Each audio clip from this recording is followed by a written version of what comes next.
సువార్త ప్రకటించని ఎడల నాకు. దేవుని బిడ్డలారా,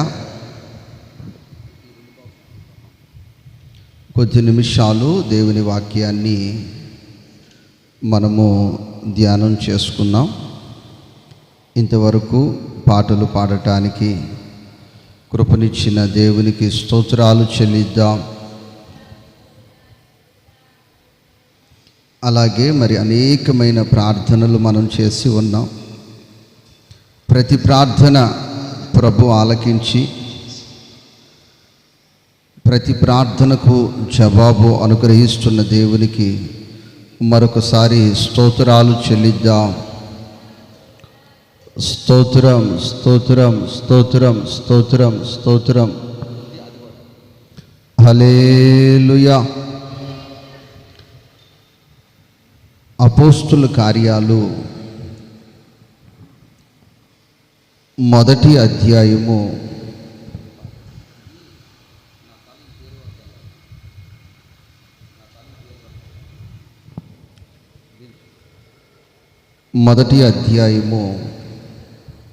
13 వాక్యాన్ని మనము ధ్యానం చేసుకుందాం.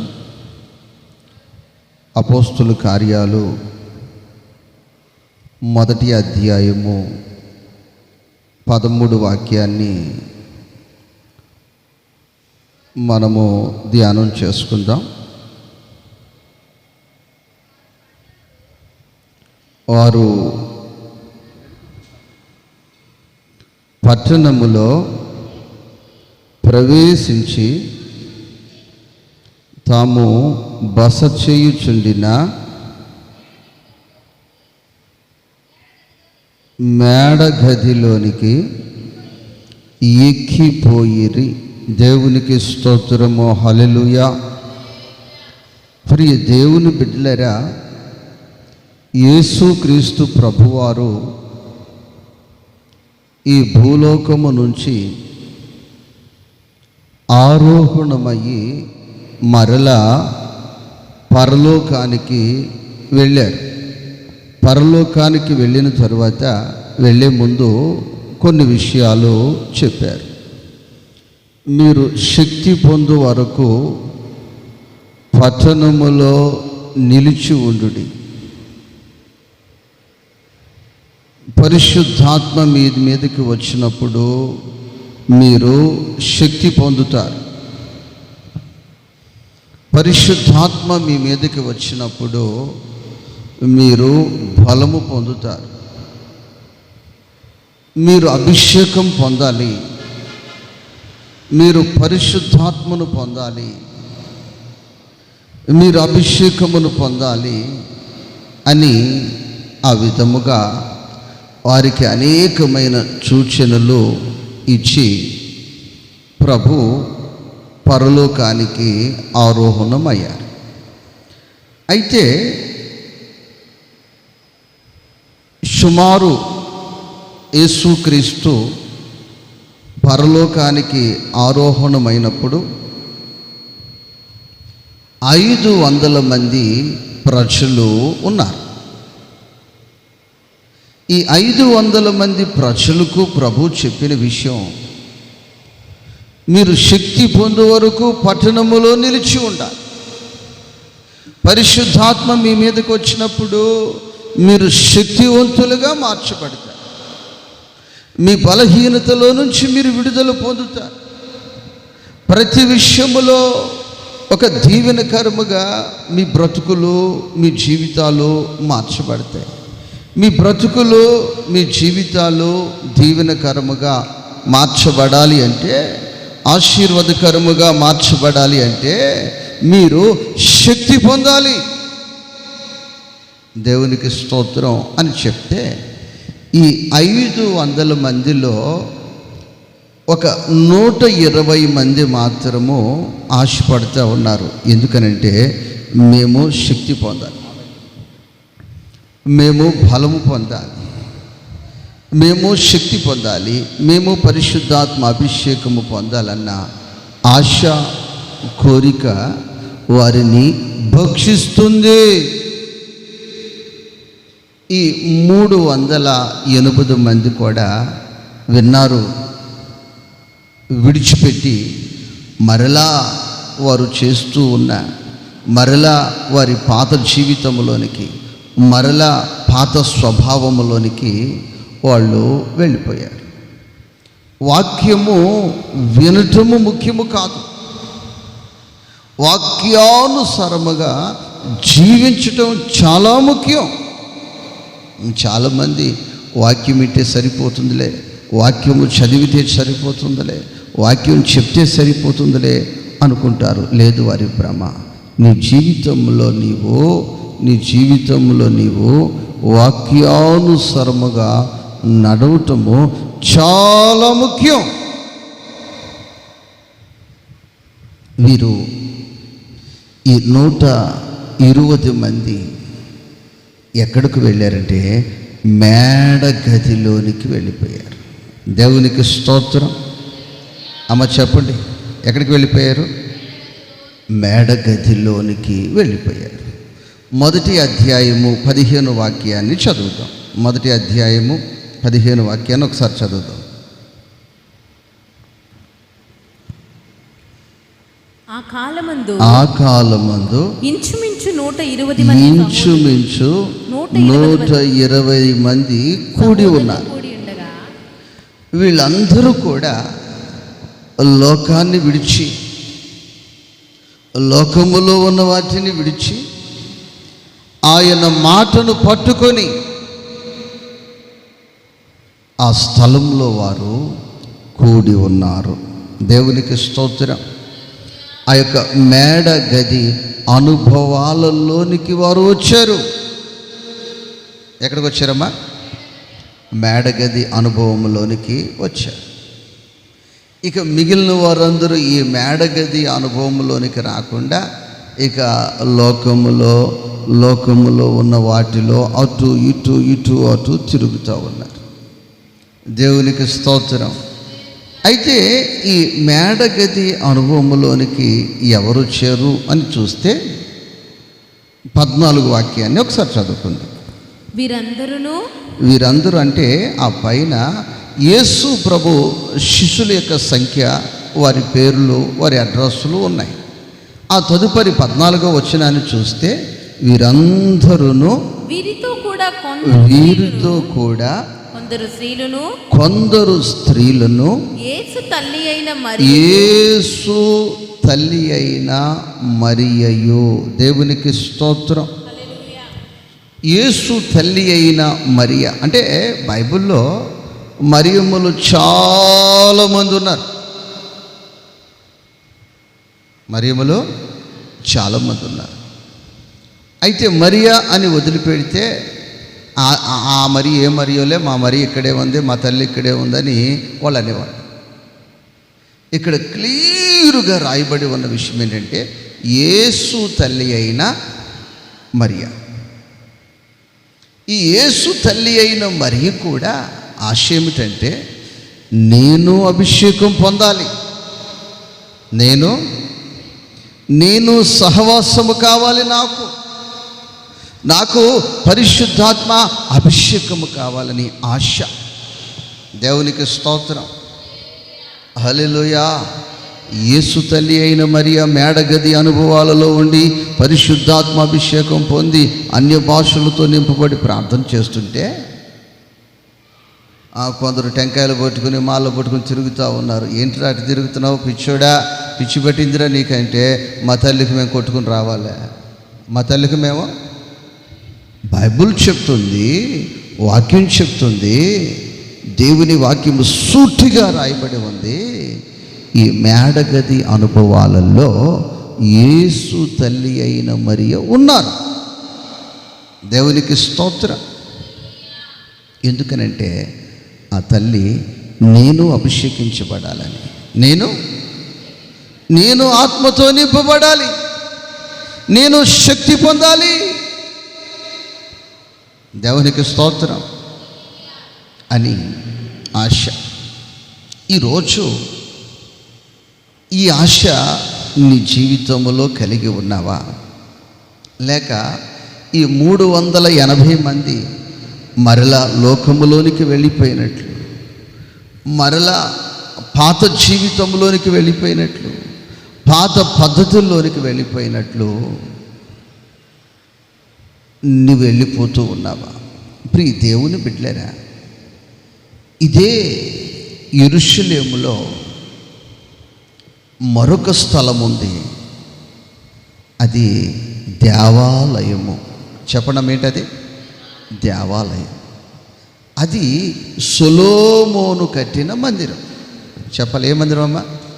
సొలొమోను కట్టిన మందిరం. ఈ సొలొమోను కట్టిన మందిరము దేవుని వలన కట్టబడింది. దేవుని వలన అక్కడ యాజకులు నిర్మించబడ్డారు. అక్కడ యాజకత్వము జరుగుతుంది. కానీ ఈ మేడగదిలోనికి వెళ్ళి వీళ్ళు ఎప్పుడైతే ప్రార్థన చేస్తున్నారో, ప్రార్థన చేసేవారి సంఖ్య 120 మంది మాత్రమే ఇంచుమించు. కానీ అదే దినాలలో పెంతుకోస్తు పండుగనే ఒక పండుగ వచ్చింది. ఆ పండుగకు దేశాల నుండి, రాష్ట్రాల నుంచి, గ్రామాల నుంచి, పట్టణాల నుంచి ప్రజలు లక్షల సంఖ్యలో అక్కడకు చేరారు. బాగినారు, లక్షల సంఖ్యలో అక్కడకు చేరారు. వారెవరు?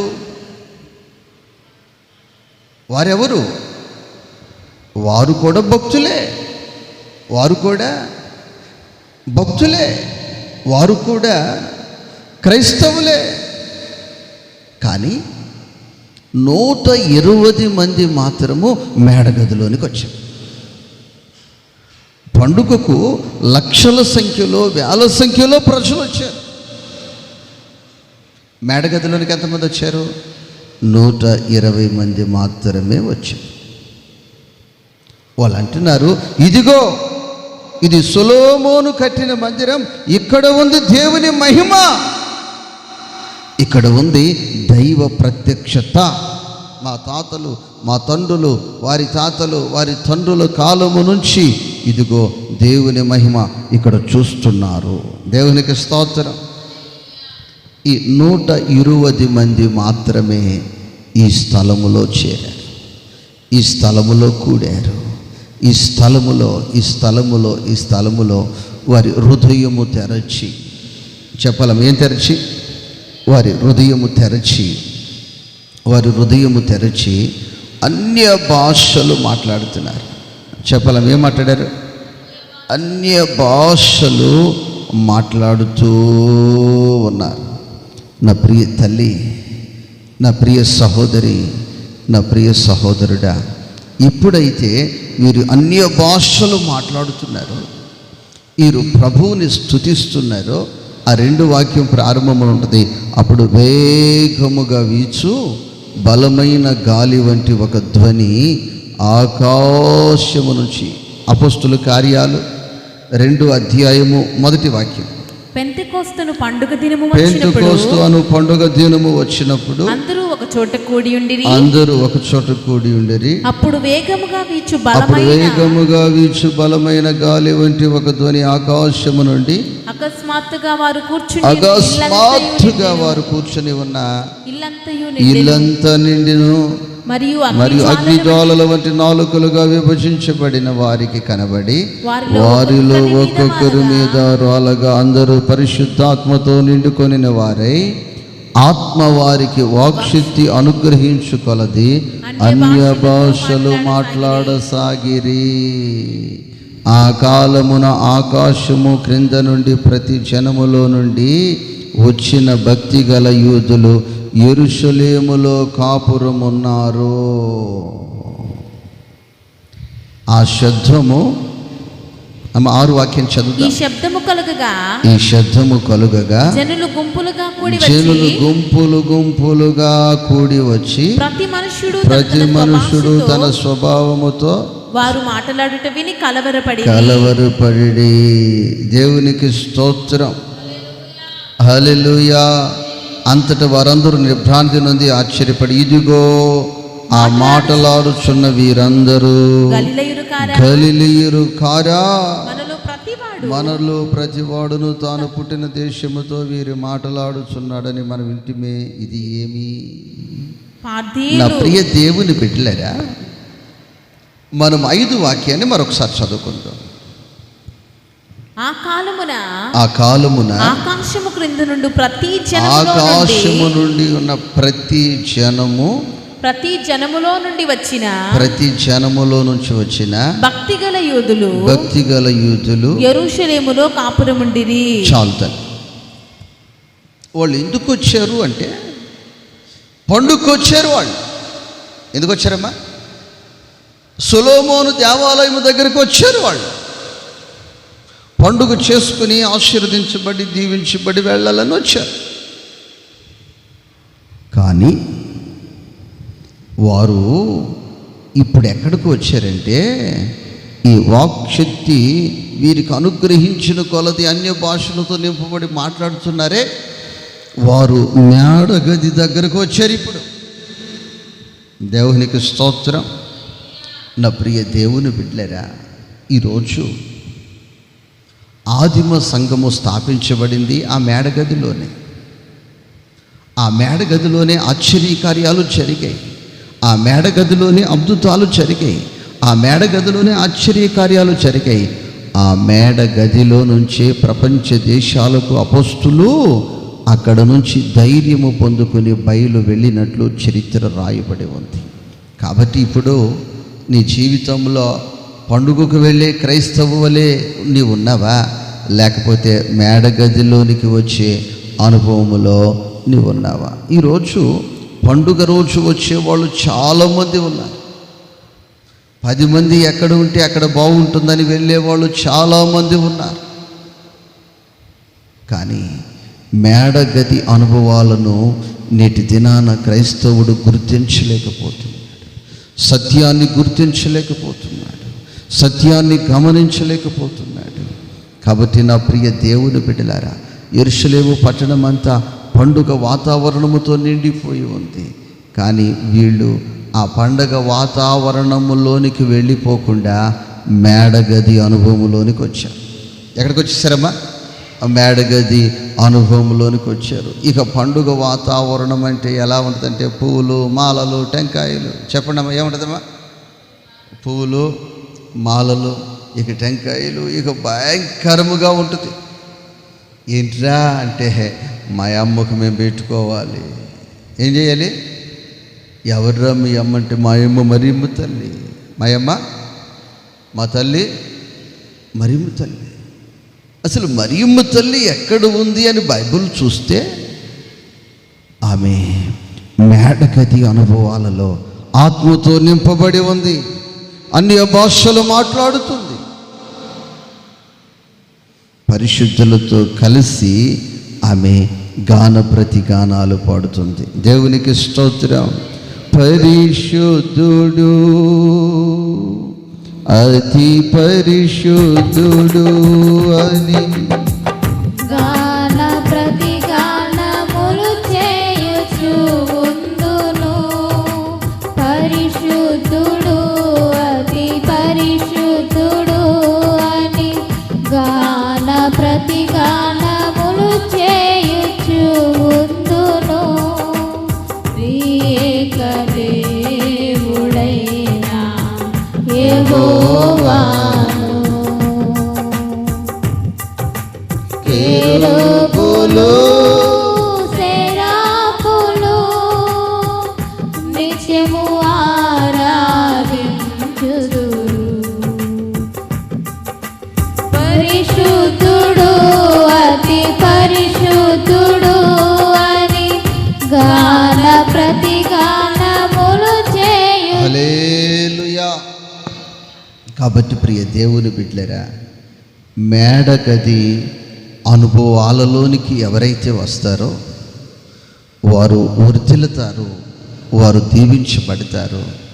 ఈ పండుగ వాతావరణంలో ఉన్న వారందరూ కూడా ఏ దినముకైనా ఈ మేడగది అనుభవంలోనికి వస్తే ఇది సత్యమైతే ఈ దేవాలయము, ఈ మేడగది అనుభవం సర్వసత్యం. ఏంటది? సర్వ సత్యం. ఈ సర్వసత్యములోనికి అందరూ వచ్చారు. ప్రపంచములో ప్రతి దిక్కు నుంచి వచ్చారు, చూస్తూ ఉన్నారు.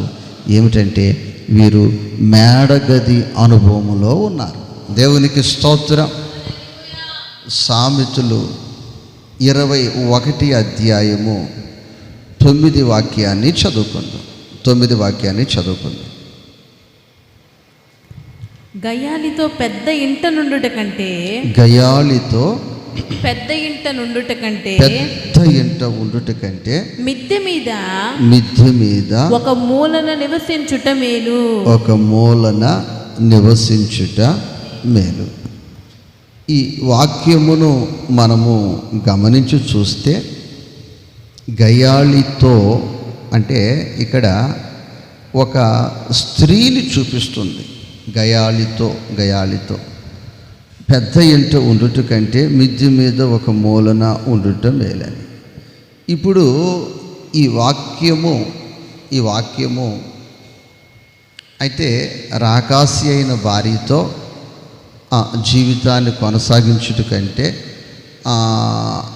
పెద్ద గృహములో పెద్ద స్థితిలో ఉండుట కంటే మిద్దె మీదే ఒక మూలన ఉండుటయే మేలు, నివసించుట మేలు అన్నట్లు ఉంటుంది. నా ప్రియ దేవుని బిడ్డలారా, ఈ వాక్యము ఆత్మదేవుడు మనకు ఎలా తీసుకోమని ఇచ్చాడు అంటే,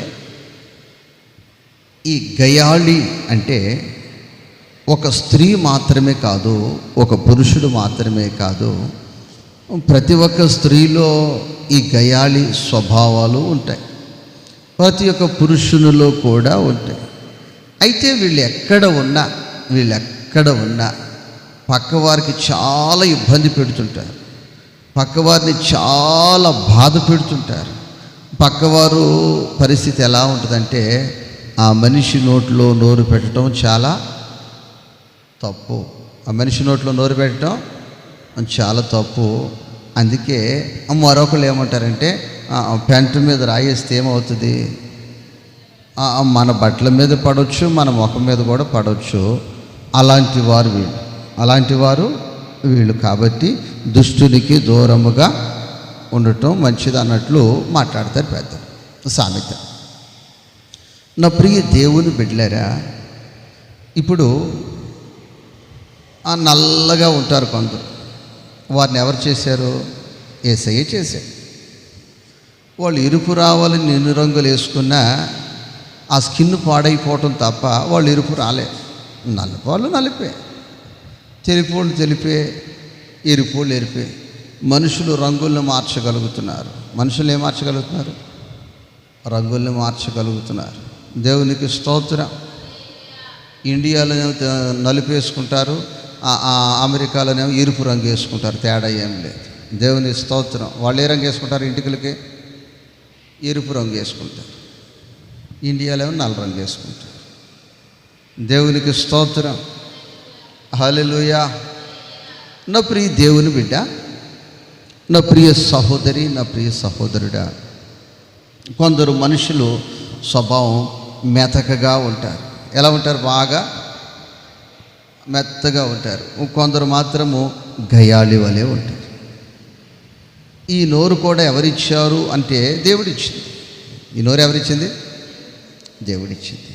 ఈ దేవుడిచ్చిన నోరు నీవు మనుషుల మీద, తోటివారి మీద నువ్వు ఉపయోగించటం వలన నీకు నష్టము కలుగుతుంది. ఏం కలుగుతుంది? నష్టమే కలుగుతుంది.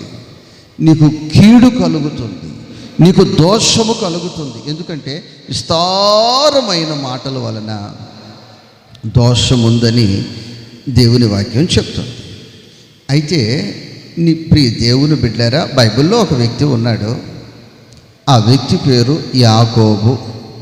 చేసేదంతా చేసేసాడు, జరిగేదంతా జరిగిపోయింది. పెద్దలు ఏమంటారంటే చేతులు కాలిన తర్వాత ఆకులు పట్టుకోవటం అంటారు. అట్లా అయిపోయింది పరిస్థితి. ఆ పరిస్థితులలో ఒక రాత్రి ఆ వ్యక్తి దేవునితో మగసిరి గలవారై పోరాటం చేస్తున్నాడు. ఎలా చేస్తున్నాడమ్మా? మగసిరి గలవాడై ఆ వ్యక్తి దేవునితో పోరాటము చేస్తూ ఉన్నాడు. దేవునితో పోరాటం చేస్తూ ఉన్నాడు. ఆ పోరాటం ఎలా అంటే మగసిరి గలవాడై పోరాటము చేస్తూ ఉన్నాడు. దేవునికి స్తోత్రం. కొందరు ప్రారంభిస్తారు గొడవ. ఇక వాళ్ళకి ఎంత ఓపిక అంటే అంత ఓపిక. ఇక ఆ గొడవ ఆపరిక. ఇక తిడతానే ఉంటారు, అరుస్తూనే ఉంటారు, ఇక శాపిస్తూనే ఉంటారు. అవసరమైతే కొద్దిగా అన్నం తిని ఎనర్జీ కొరకు మరలా ప్రారంభిస్తారు. దేవునికి స్తోత్రం. హల్లెలూయా. ఇక వాళ్ళకి ఎప్పుడు ఏముండాలి? గొడవ ఉండాలి. కానీ అట్టి వాళ్ళని తీసుకొచ్చి చర్చిలో తీసుకొచ్చి అమ్మ ప్రార్థన చేయండి అమ్మ అంటే ప్రార్థన మాకు రాదంటారు. ముందు ప్రార్థనే మాకు రాదు, అసలు మా మొఖాలకు ఎప్పుడైనా ప్రార్థన చేస్తుంటేగా గయాళిలాగా పడమంటే, ఊరి మీద పడమంటే, తోటి వారి మీద పడమంటే, మనుషుల మీద పడమంటే, భర్త మీద పడమంటే, పిల్లల మీద పడమంటే పడతాం, కానీ ప్రార్థన మాత్రం మాకు రాదు. ప్రియ దేవుని బిడ్డలారా, యాకోబు కూడా నోరు కలిగిన వాడే. ఎలా చూడమ్మా? నోరు కలిగిన వాడే. తర్వాత యాకోబు గురించి బైబిల్ ఏం చెప్తుందంటే టోటల్గా మోసగాడు. చెప్పలేం పేరమ్మా? మోసం.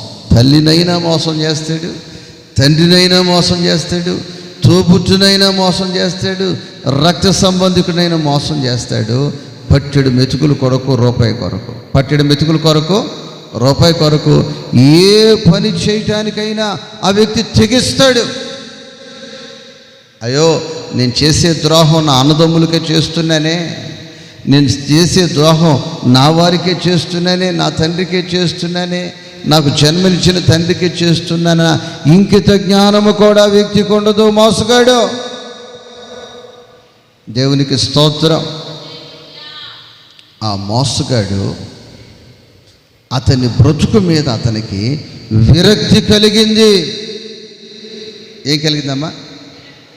ఇలా మోసాలు చేసి చేసి చేసి చేసి చేసి ఏమి సంపాదించాడో? తల్లిదండ్రులను మోసం చేసి, తోబుట్టులను మోసం చేసి, ప్రజలను మోసం చేసి, తెలిసిన వారిని మోసం చేసి ఏమి సంపాదించాడు అంటే చేతిలో ఒక కర్ర తప్ప, కట్టుబట్టలు తప్ప ఏమి లేదు.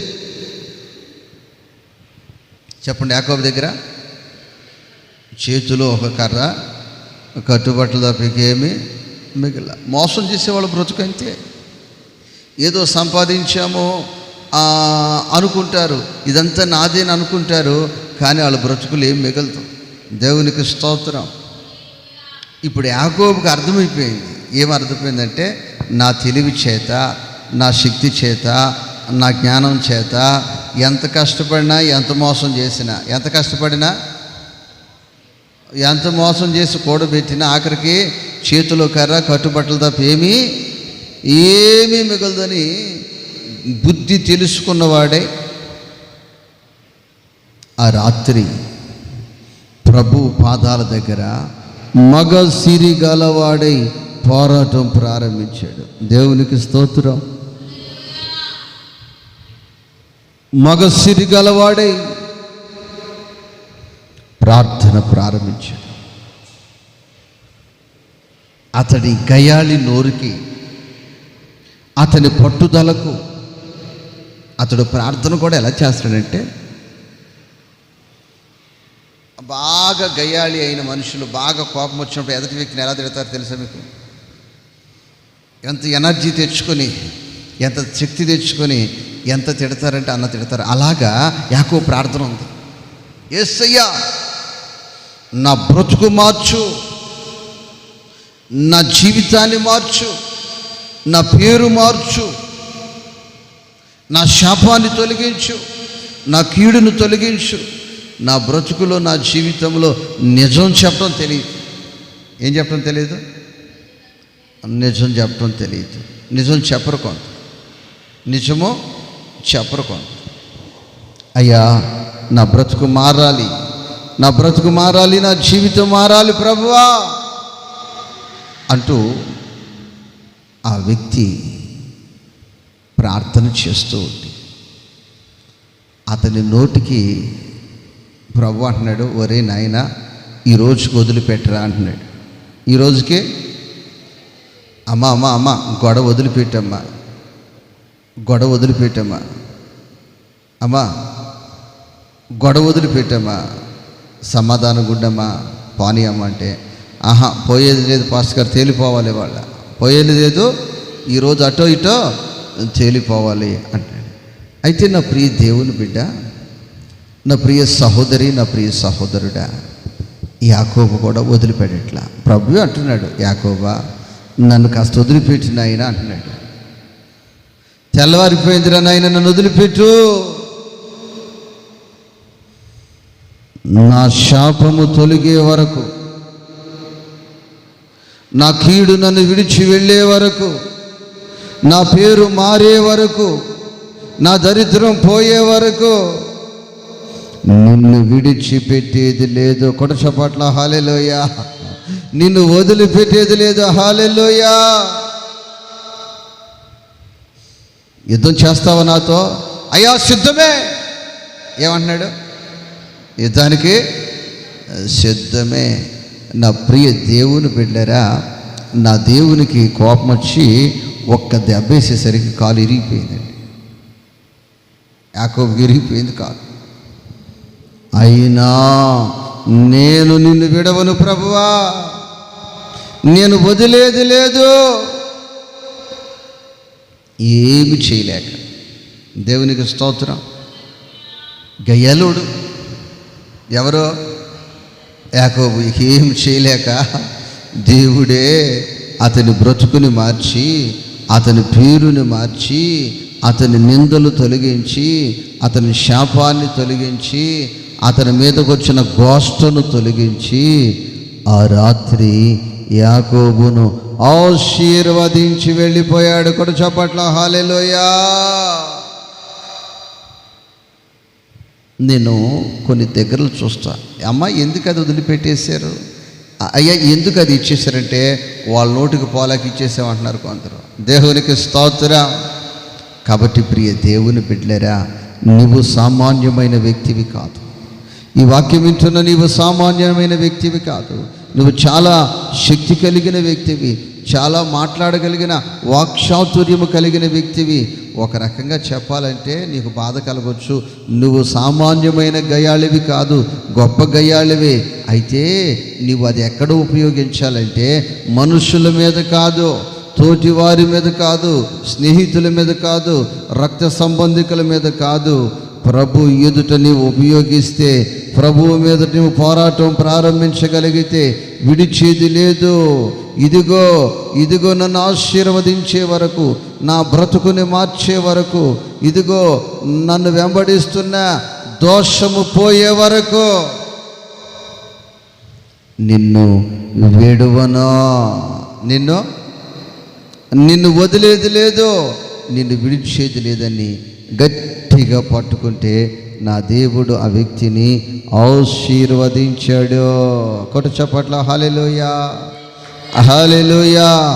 నా ప్రభు ఆశీర్వదించాడు, నా ప్రభు ఆశీర్వదించాడు, నా ప్రభు ఆశీర్వదించాడు. మరణ ఛాయలో మెరసిన నీ ప్రేమ,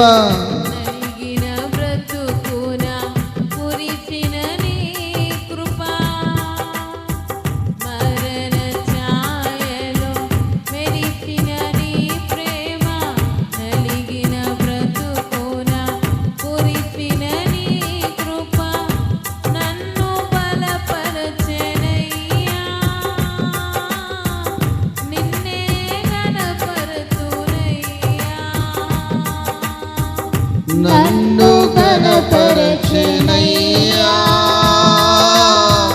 నిన్నే గణపరచునయ్యా.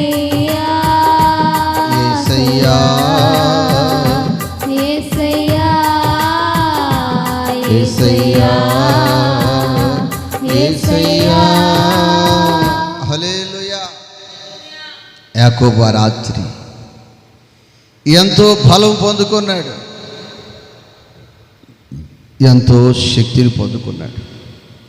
కాబట్టి నీ జీవితంలో నీ యొక్క నోటిని ప్రభు మీదే ఉపయోగించాలి. ప్రభు పాదాల దగ్గరే దాన్ని ఉపయోగించి ఆయనను అడిగితే ప్రతిదీ నీకు అనుగ్రహించగలిగిన సామర్థ్యత కలిగిన వాడు నేను ప్రకటిస్తున్న యేసు. ఈ యాకోబు జీవితాన్ని మార్చాడు, యాకోబు స్థితిని మార్చాడు. యాకోబు మామతో చాలా గొడవలు ఉన్నాయి, ఆస్తి తగాదాలు ఉన్నాయి. అయితే యాకోబు గయాలి అయినా ఎప్పుడు మామతో గొడవ పడినవాడు కాదు. దేవునికి స్తోత్రం. ఏదైనా పెట్టుకోవాలంటే ఒంటరిగా వెళ్ళి ప్రభుతోనే పెట్టుకునేవాడు. అయ్యా మా మామ ఎంత దుర్మార్గుడో నేను నీకు చెప్పవసరం లేదు. అందరూ అల్లుడికి ఏదో సహాయం చేస్తారయ్యా, మా మామ నా కష్టార్జితాన్ని దోచుకుంటున్నాడు. ఏం చెప్పి?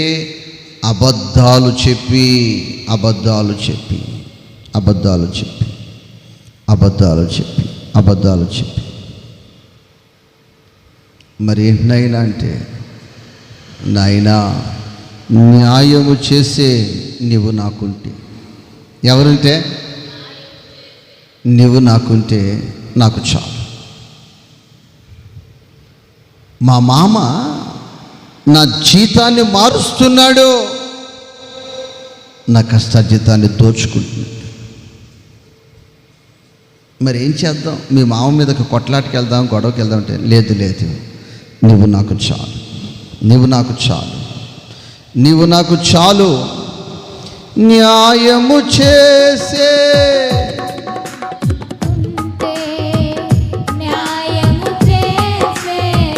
నీవు నాకుంటే చాలు యేసయ్యా.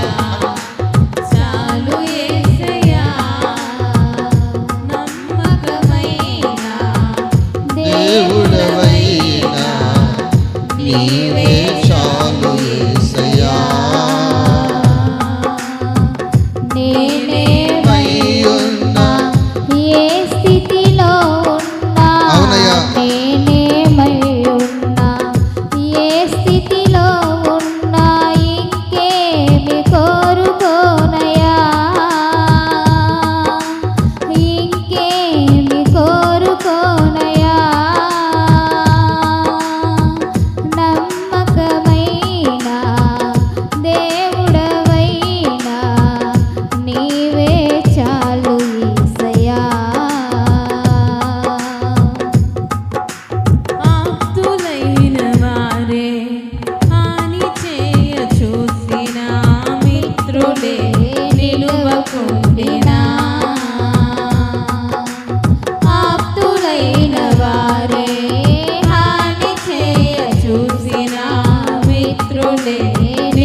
అవునయ్యా, నీవు నాకుంటే చాలు యేసయ్యా, చాలు యేసయ్యా. నమ్మకమైన దేవుడవైనా నీవే చాలు యేసయ్యా. జ్ఞానమంత చూపి శక్తి ధార పోసిన నష్టమే మిగులుచుంది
స్తోత్రములు స్తోత్రములు స్తోత్రములయ్యా. కనికర సంపన్నుడా, మీ కృతజ్ఞతాస్తుతులు చెల్లిస్తున్నాం తండ్రి.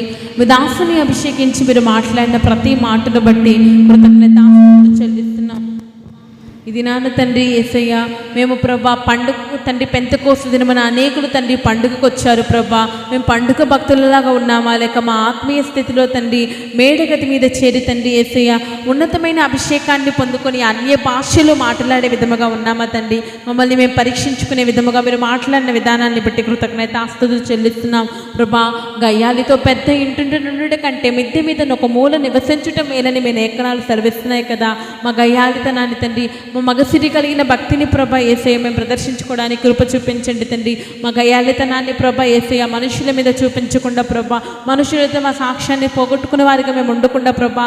యాకోబు అయితే తండ్రి తన స్థితిని బట్టి, తన గతిని బట్టి, పరిస్థితులను బట్టి తండ్రి యేసయ్య అయ్యా నీ యందు నిలిచిన వాడే తండ్రి మగసిరి కలిగిన తండ్రి ప్రార్థన చేశాడయ్యా.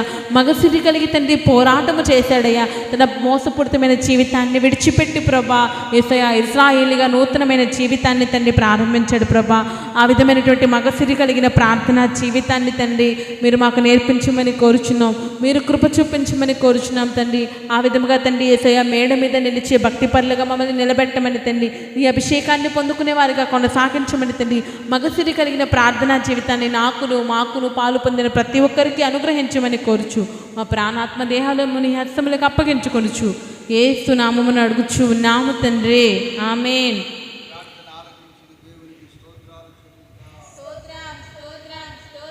స్తోత్రం స్తోత్రం.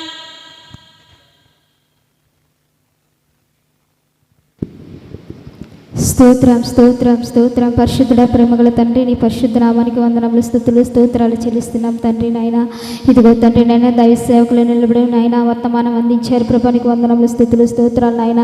మాతో నేరుగా మాట్లాడినందుకే నీకు వందనములు స్తుతులు స్తోత్రాలు ప్రభా. నాయన ఇదిగో తండ్రి నాయన, ఇదిగో ప్రభా నాయన మేడ మీద గదిలో నాయన ప్రార్థించడం నాయన ఎంతో మేలని చెప్పి ఉన్నారు ప్రభా, నీకు వందనములు స్తుతులు స్తోత్రాలు ప్రభా. నాయన మిది నుంచి నాయన మేము దిగిపోకుండా ప్రభా నాయన ఇరుకైన మేడ గదిలో మేము ఉండేదానికి సహాయం చేయండి ప్రభా, నీకు వందనములు స్తుతులు స్తోత్రాలు నాయన.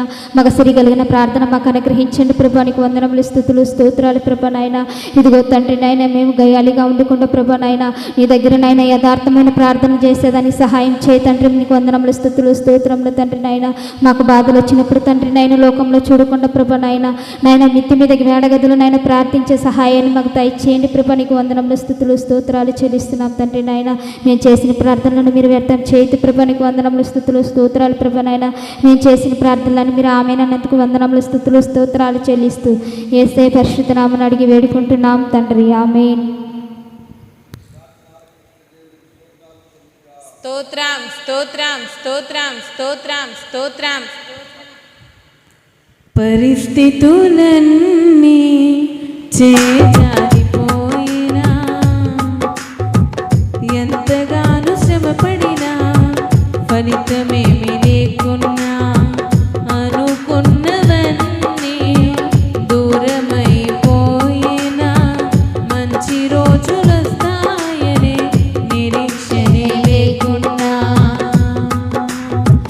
పరిస్థితులన్నీ చేజారిపోయినా, ఎంతగానో శ్రమపడినా ఫలితమేమి లేకున్నా, అనుకున్నవన్నీ దూరమైపోయినా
పరిశుద్ధుడా పరిశుద్ధుడా జీవాధిపతి జీవం కలిగిన తండ్రి ఆశ్చర్యకరుడ ఆలోచనకర్త నైమోచకుడా నీకే స్తుతి స్తోత్రాలు చెల్లిస్తున్నాము నాయన.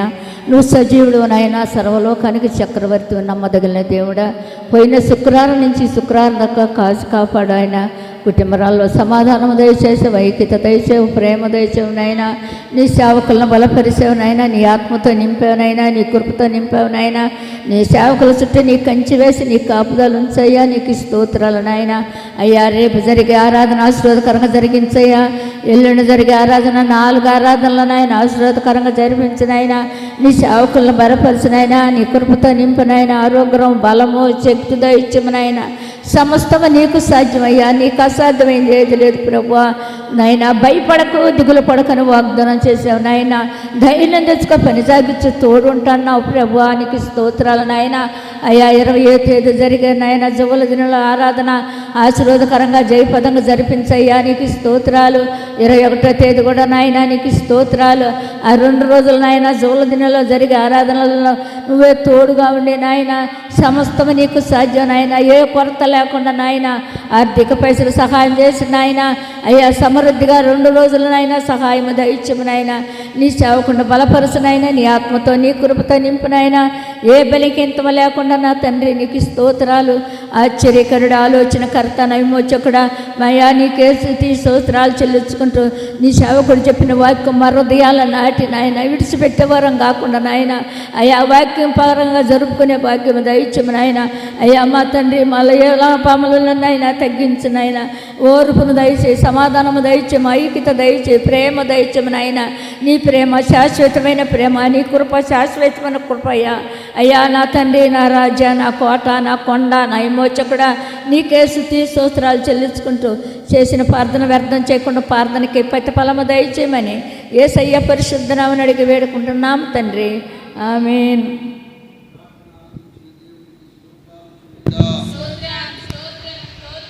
స్తోత్రం స్తోత్రం స్తోత్రం స్తోత్రం స్తోత్రం స్తోత్రం స్తోత్రం స్తోత్రం.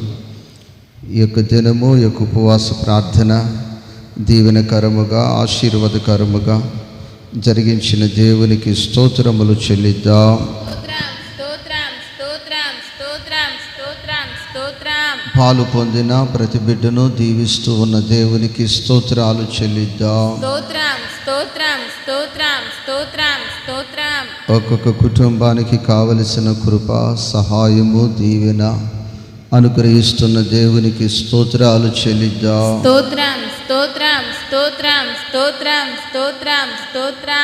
మనము చేసిన ప్రార్థనలన్నీ ఆలకించి సహాయము చేయుచున్న దేవునికి స్తోత్రాలు చెల్లిద్దాం.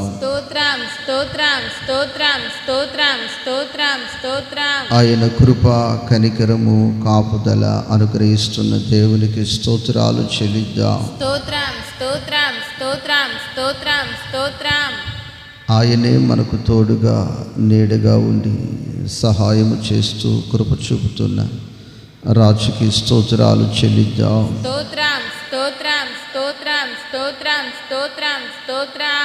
ఆయన కృప, కనికరము, కాపుదల మనకు అనుగ్రహిస్తున్న దేవునికి స్తోత్రాలు చెల్లిద్దాం.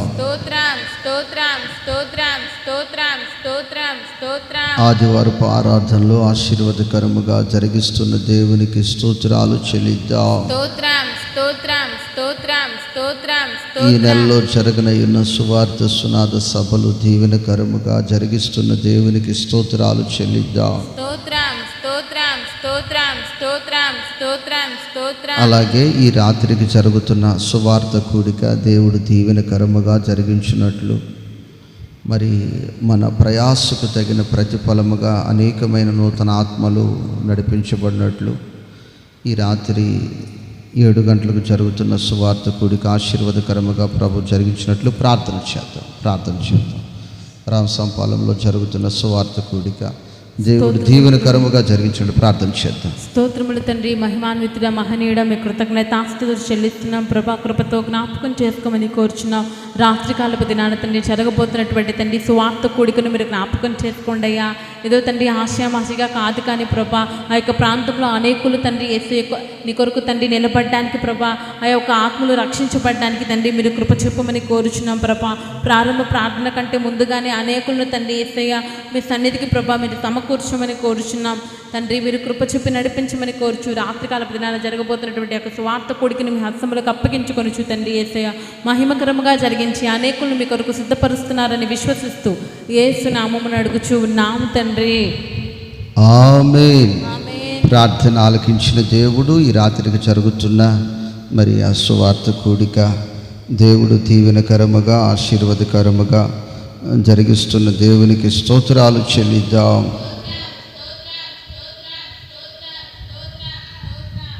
మహాపరిశుద్ధుడా జీవాధిపతి నీ ఘననామానికి స్తోత్రాలు. ఈ యొక్క ఉపవాస ప్రార్థన మీరు మా మధ్యలో నిలిచి దీవెనకరముగా జరిగించారు. మేడగది అనుభవాలను చాలా విషయాలను మీరు మాకు తెలియచేశారు తండ్రి. అయ్యా ప్రజలందరూ దేవాలయం దగ్గర ఉన్నారు. ప్రపంచంలో నుంచి ప్రతి దిక్కు నుంచి ఆ దిక్కుకు చేరి వచ్చారు. కానీ మేడగదిలో 120 మంది మాత్రమే చేరుకున్నారు. ఆత్మతో నింపబడ్డారు, శక్తి పొందుకున్నారు, బలం పొందుకున్నారు. అయ్యా మేము సత్యములో సమయాన్ని గడిపే వారిని కాక సర్వసత్యములోనికి మేడగది అనుభవాల్లోనికి అయ్యా మమ్మల్ని నడిపించండి. అయ్యా మా నోరును మా శక్తిని మా తెలివినంతా నీ పాదాల దగ్గర ఉపయోగించి యాకోబు వలె ఆశీర్వదించబడే అనుభవాల్లోనికి అయ్యా మా బ్రతుకులను మా జీవితాలను ముందుకు మీరు నడిపించమని నీ కృపను తోడుగా ఉంచి సహాయము దయచేయమని అడుగుచున్నాం. నీ దయ కలిగిన హస్తాన్ని చాపండి, నీ కృప కలిగిన హస్తాన్ని చాపండి. చెరి వచ్చిన నీ ప్రజలను దీవించి ఆశీర్వదించమని యేసు నామములు అడుగుచున్నాము తండ్రి. ఆమేన్. మన తండ్రి అయిన దేవుని కృపయు కుమారుని యొక్క పరిశుద్ధతయు పరిశుద్ధాత్మిక అన్యోన్య సహవాసం ఇప్పుడు ఎల్లప్పుడూ సదాకాలము సకల కోటి పరిశుద్ధులకు ఆయన కృపతోడై ఉండి నడిపించును గాక. ఆమేన్. స్తోత్రం. ఆమేన్.